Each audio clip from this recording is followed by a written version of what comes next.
The United States wants to be more independent of China as products, as the government in Beijing can use delivery freezes or export restrictions as a means of pressure.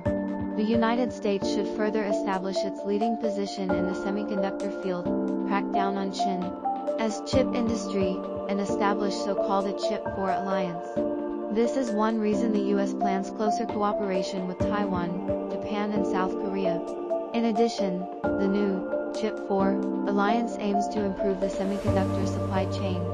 Before the chaos in Eastern Europe ended, the United States was eager to focus its attention on the Asia-Pacific region in an attempt to attract some Asian countries to jointly besiege China.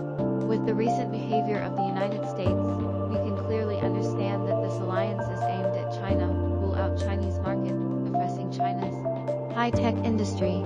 The Chip4 alliance this time is to besiege China in terms of economy and high-tech technology, streaming industrial chain, so that the development of China's semiconductor industry is completely abandoned by the global semiconductor industry, thus curbing the development of Chinese chips.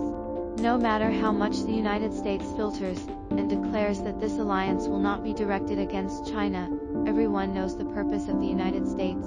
It is obvious that the United States is going to encircle and suppress China's semiconductor industry.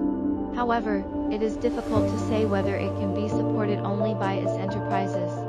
China will not stop the development of its semiconductor industry because of the US blockade. China is a mature and perfect market.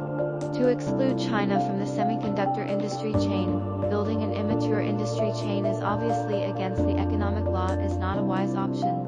The economic blockade, sanctions and anti-sanctions between countries have led to an increase in the cost of imported raw materials, which will ultimately only be paid by consumers. The isolation of the United States will only harm each other.